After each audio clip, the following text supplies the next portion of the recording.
Hey there, welcome back to Curvy Destination, the channel where we explore fascinating facts about countries, cultures, and of course, celebrate women's beauty and the alluring mysteries of the world.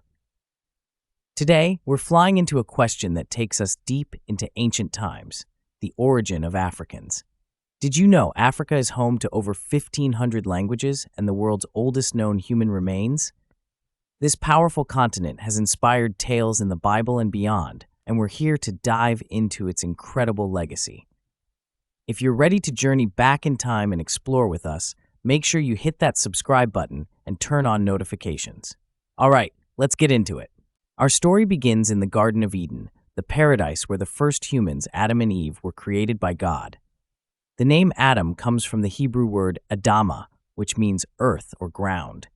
This symbolizes that Adam was formed from the dust of the earth, highlighting humanity's deep connection to the land. Alongside him, Eve, whose name means life or living, was created to be the mother of all humanity. Together, Adam and Eve were made in the image of God and tasked with populating the earth. From them, human life as we know it began. It's clear Adam and Eve had many children, though the Bible focuses on 3 of their sons, Cain, Abel, and later Seth. The Bible emphasizes Seth's line, as his descendants were chosen to carry forward the righteous legacy of humanity after the tragedy of Cain and Abel. After Cain killed Abel, God blessed Adam and Eve with Seth.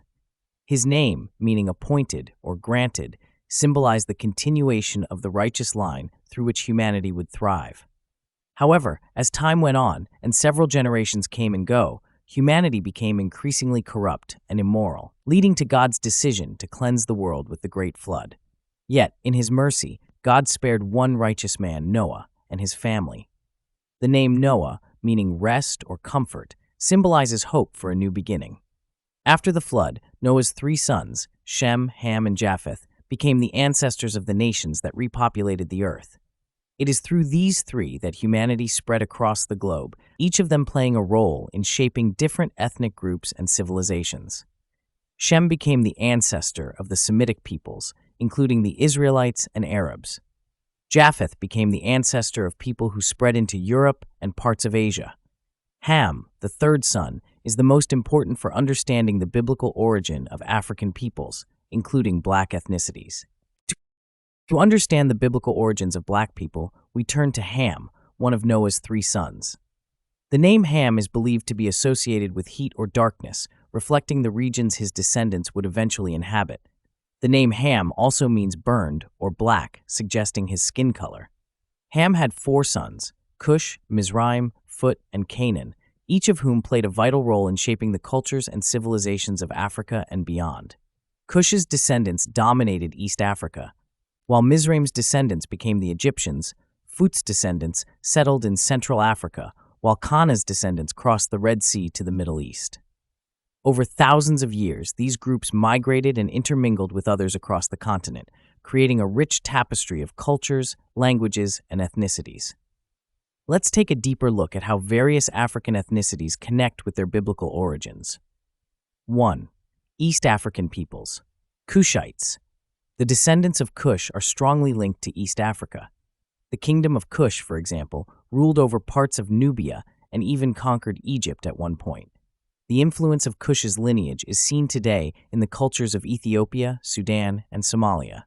Furthermore, the Nilotes, communities that dominated the region along the Nile, also trace their origins to this area, where later they migrated across the Great Rift Valley. Number 2. West African peoples, the Bantus. The descendants, Phut, who had settled in the central part of Africa, moved west, where they laid the foundations for many of today's West African ethnic groups. It's also important to note that others migrated east to Uganda, Kenya, and Tanzania, while others moved southwards of Africa. Number 3. North African peoples. The Egyptians, descendants of Mizraim, had an immense impact on North Africa.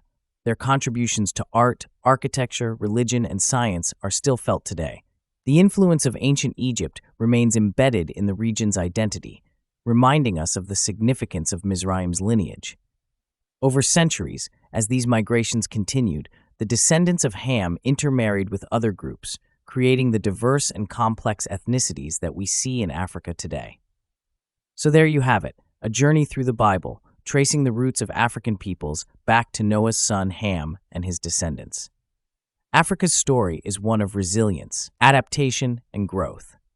Understanding these origins helps us appreciate the continent's deep historical roots and the cultural richness that defines African identity today. If you enjoyed this exploration, be sure to like, subscribe, and hit the notification bell so you never miss an insightful episode.